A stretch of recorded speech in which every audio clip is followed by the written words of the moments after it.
Usually when you look down at the dashboard of your car and see the fuel gauge pointing to F for full, there is this underlying expectation of absolute precision. Right. Yeah. It's just a simple mechanical truth. Exactly. I mean, you just filled up the tank, the little float sensor in the dark rises to the top, it sends an electrical signal to the dash, and the needle proudly declares that you have, like, exactly 400 miles of uninterrupted driving ahead of you.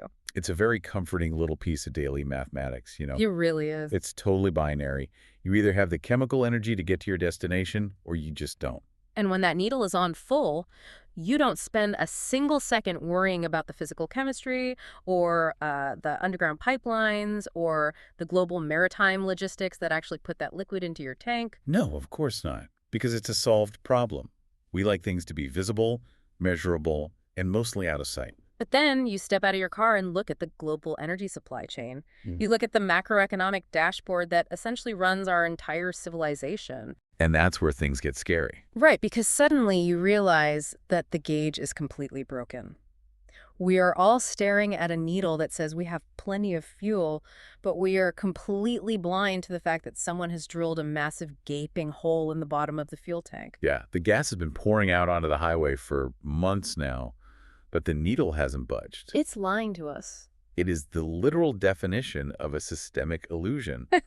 And, I mean, the longer we choose to believe the broken gauge, the harder the engine is going to seize when the tank finally physically runs dry. Because the math always wins in the end. Always. Welcome to the Deep Dive. If you're joining us today, you are the kind of person who knows the needle is stuck. You're looking to cut through the absolute deafening noise of the daily news cycle, the political grandstanding and market panic to get straight down to the physical, unvarnished facts. And today, we really have to talk about the facts, because those facts are currently dictating the survival of our modern way of life. So let's just ground ourselves in the immediate reality here. Today is Wednesday, May 13th, 2026.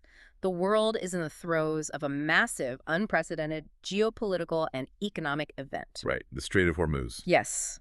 The single most critical maritime choke point on the entire planet has been completely closed since late February due to the 2026 Iran war. Meaning, we are watching roughly 20% of the entire world's daily oil supply simply cease to flow. 20%. Just gone. It's just choked off. And the ramifications of that missing 20% are moving much, much faster than the public consciousness has fully processed. And when you look at the stack of sources you brought us today to help unpack this, you can actually see the panic setting in across completely different spectrums of society. It's a wildly eclectic stack. It really is a mix of everything. Yeah, first we have a highly detailed Wikipedia article documenting the 2026 Philippine energy crisis. Then we have an alarming financial analysis from Eric Nuttall. Right, the partner and senior portfolio manager at 9 Point Partners. Exactly, speaking on BNN Bloomberg. And he is looking at this purely through the lens of global inventory math.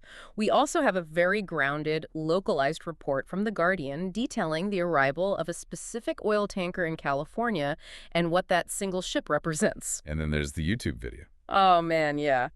Finally, rounding out the stack, you handed us a passionate, expletive-filled, highly agitated transcript from a YouTube political commentator named Vaush. He is certainly loud. He is, but he is looking at the exact same data as the encyclopedias and the financial analysts, but he is just screaming from the rooftops about the societal collapse that is coming because nobody is taking the math seriously. Yeah, and look, you handed us some incredibly fiery sources today. Vaush is practically tearing his hair out on camera. And the articles detail politicians pointing fingers left and right, blaming Gavin Newsom, blaming Donald Trump, various foreign governments. Before we jump in, a quick note. Our sources today contain highly politically charged commentary covering both left-wing and right-wing perspectives, blaming figures like Donald Trump, Gavin Newsom, and various foreign governments. We are completely impartial. We are not taking sides or endorsing any of the political viewpoints contained in the material. Our goal is simply to convey the arguments and facts exactly as they appear in your sources. Exactly. I mean, the math doesn't care about political affiliation anyway. A barrel of oil either exists in a physical location or it doesn't. Okay, let's unpack this. We have to start with the sheer, stark mathematical reality of the global oil supply right now because everything else flows downstream from the numbers. Right, the macro math. Yeah. Let's look at that BNN Bloomberg interview with Eric Nuttall. He drops a statistic that legitimately made me stop reading. because the Strait of Hormuz has been shut since late February. The world has already lost an estimated 650 million barrels of oil. Yeah. 650 million. It's a number so large that the human brain just kind of struggles to visualize it. To put that in perspective, the entire United States Strategic Petroleum Reserve, even at its absolute peak capacity, holds roughly 714 million barrels. Wow. So we have essentially evaporated the equivalent of the largest emergency stockpile on Earth in a matter of months. That's terrifying. But Nuttall goes further, and this is the part that I think the markets are willfully ignoring. He points out that even if the Strait of Hormuz miraculously reopened today, like this very second, Right. the market is facing a structural permanent loss of 1.5 million barrels a day moving forward. Yeah, that structural loss is the real kicker. But why? I mean, if the ships can sail again, why is the oil permanently gone? Well, you don't just flip a switch and turn the world's largest oil spigot back on. The infrastructure of global energy is incredibly delicate. Well, When you shut down massive production facilities because the oil has nowhere to go, you risk permanent damage to the geological pressure of mature wells. Oh, I see. So the wells themselves are actually damaged. Exactly. And beyond the wells themselves, you have the sheer logistical nightmare of repositioning the global tanker fleet. Ships have been rerouted, they're sitting idle, or they're just trapped. Port schedules are completely destroyed. So the whole system is out of sync. Yes. So even if peace broke out tomorrow morning, the physical capacity to move the liquid has been degraded by 1.5 million barrels every single day.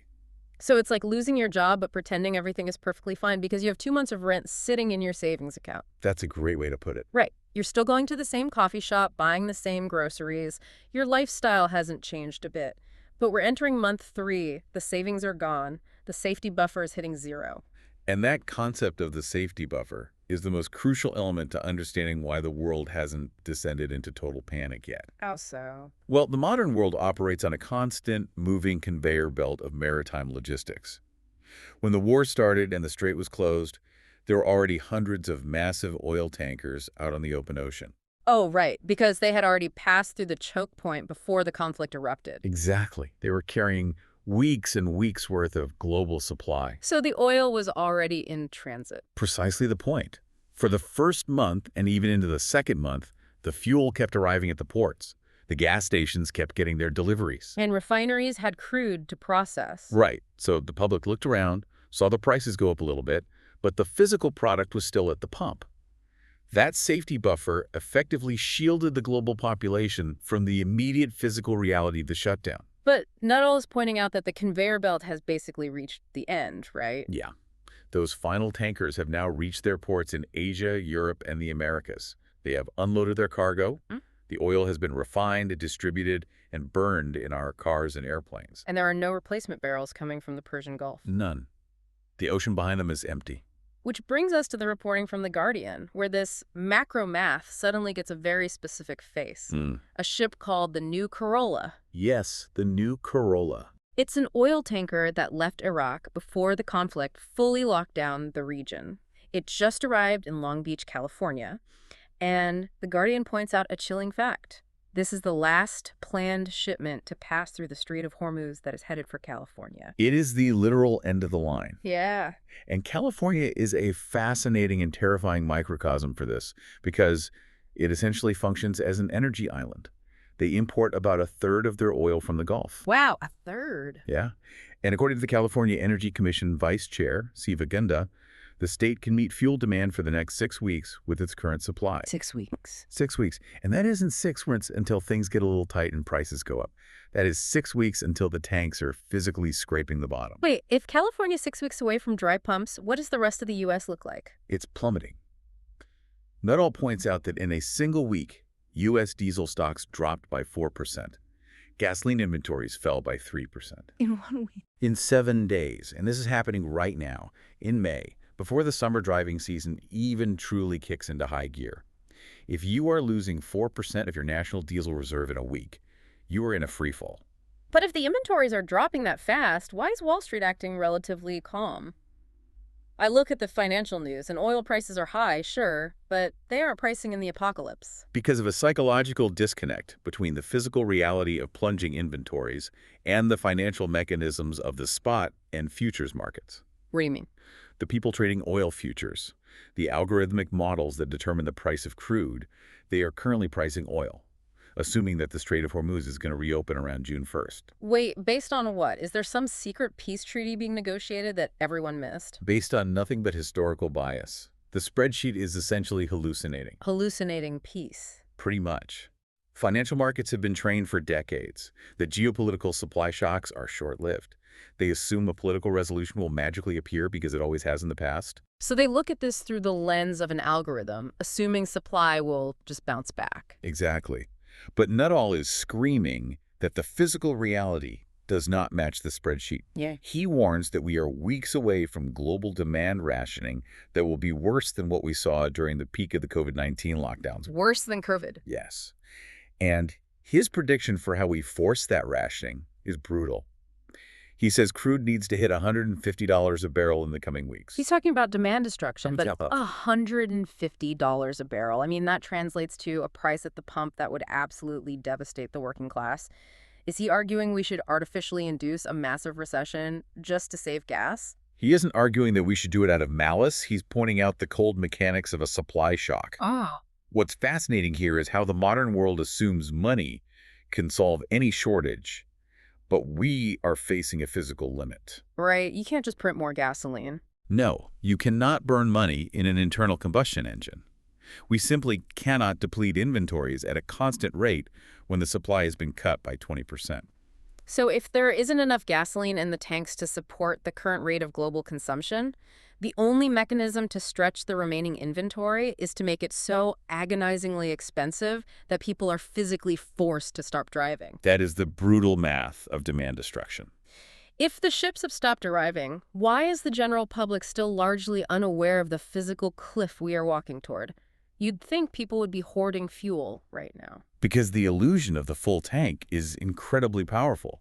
As long as a person can pull up to a pump, insert their credit card, and squeeze the handle, the crisis feels theoretical. It feels like an abstract problem for economists to debate on television. Right. But the reality is, while the West might be sleepwalking through the final days of their safety buffer, other parts of the world have already run out of track. They are falling off that cliff right now. Which perfectly segues into the incredibly detailed Wikipedia article you brought us on the Philippine experience. When I was reading through this, it felt like an outline for a dystopian thriller. I know, right? But it's just a dry, factual documentation of what happens when a country's fuel gauge hits empty. The Philippines is the ultimate case study for this crisis because of one glaring vulnerability. They import 98% of their oil from the Middle East. 98%. Wow. Yes. They are almost entirely dependent on the Strait of Hormuz. They didn't have the luxury of massive domestic production or a robust strategic reserve to soften the blow. So when the strait closed, their clock started ticking at triple speed compared to the United States. What strikes me is the whiplash. Let's look at how their government handled the messaging. On March 23, 2026, about a month into the war, government officials, specifically a press officer for the Office of the President, came out and officially called the situation a price disruption. Right. Very calm language. The Energy Secretary supported this. It was basically, we're monitoring the volatility, nothing to worry about. And then The very next day, March 24th, President Bongbong Marcos signs Executive Order 110, declaring a state of national energy emergency. a total 180. They went from a mild price disruption to a full-blown national emergency in exactly 24 hours. They were the first country in the world to do so. You have to look at the underlying data to understand that pivot. The Department of Energy reported that when the war started, the Philippines had roughly 55 to 57 days of oil supply. Okay. But by March 20th, that supply had dropped to 45 days. They were watching the national inventory bleed out in real time, and they realized the ocean was empty. The replacement ships weren't coming. And the retail economics just collapsed. The price of diesel exploded, exceeding 130 Philippine pesos per liter. Which is astronomical for that market. Yeah, that's about $2.64 a liter, which translates to roughly $10 a gallon in U.S. terms. Yeah. But it wasn't just the price. The fuel physically vanished. Yeah. By March 27th, 425 gas stations across the country had shut down. By April 10th, that number was hovering near 400 continuously closed simply because there was no fuel to deliver. And we need to understand the mechanics of why a gas station closes in this scenario.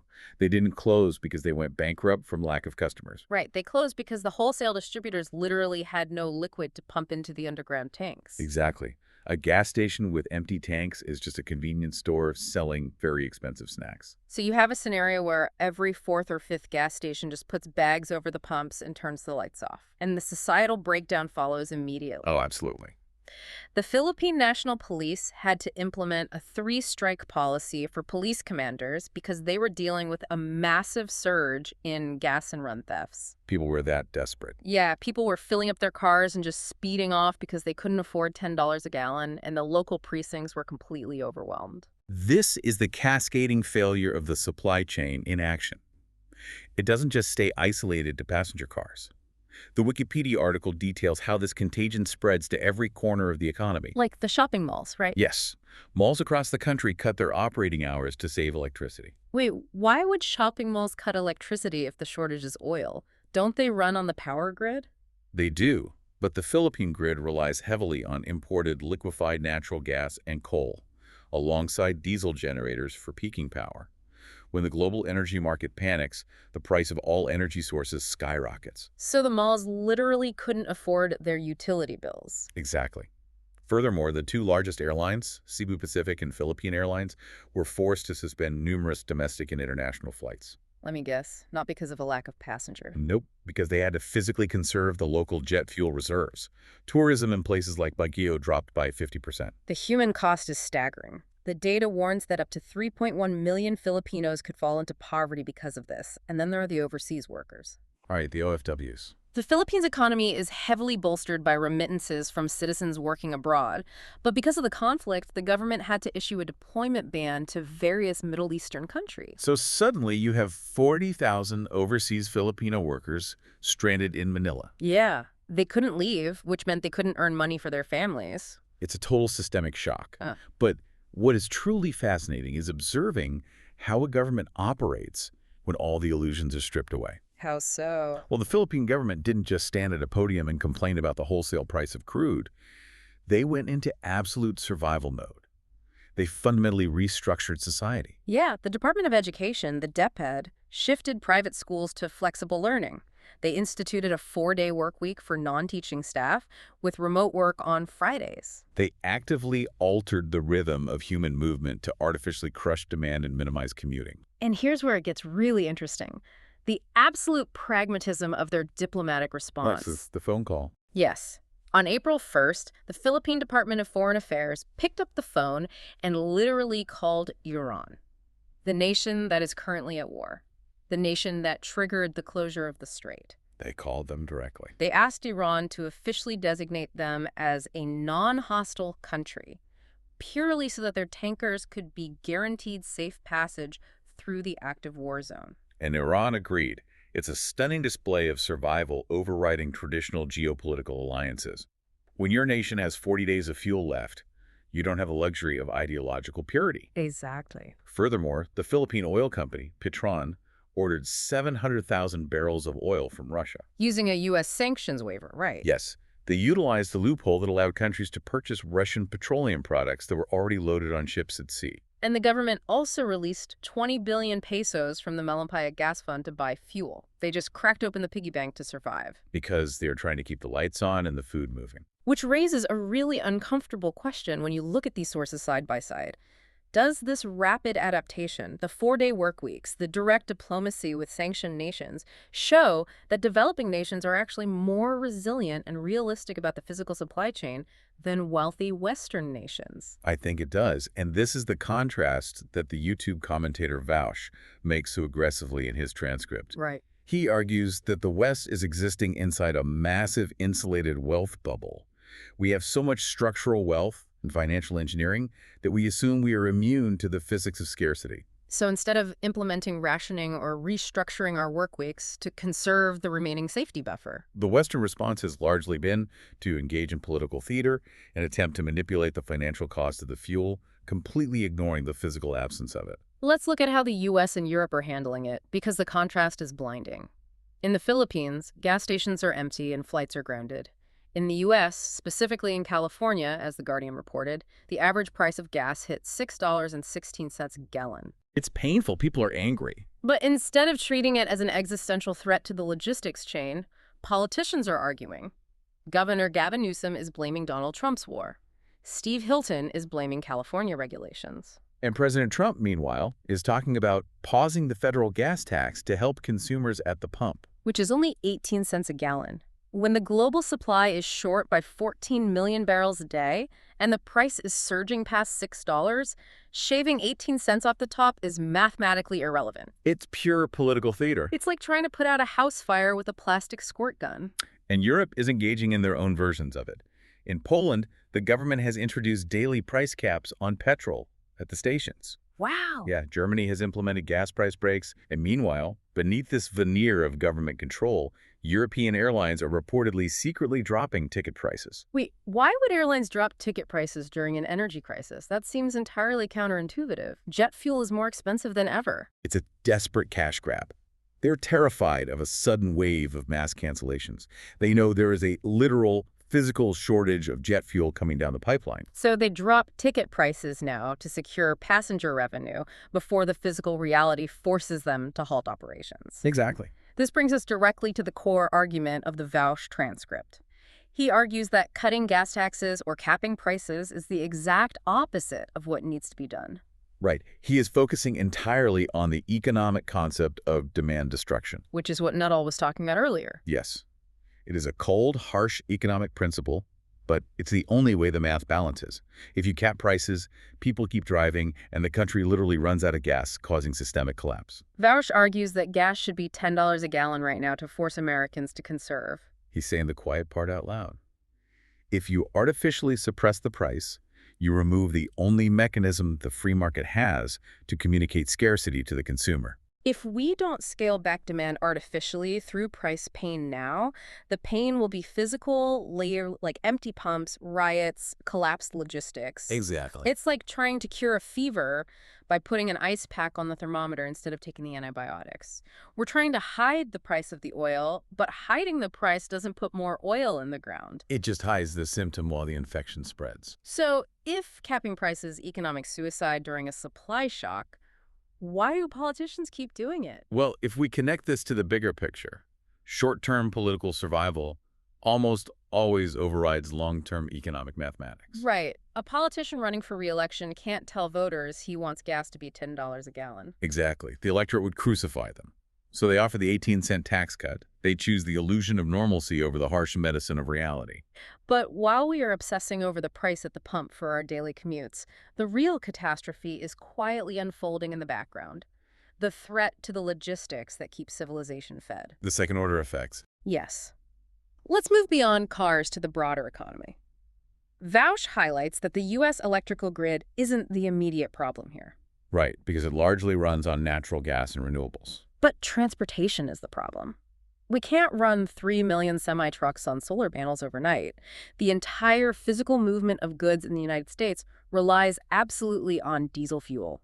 And this is where the financial architecture of the trucking industry collides with the physical shortage of fuel.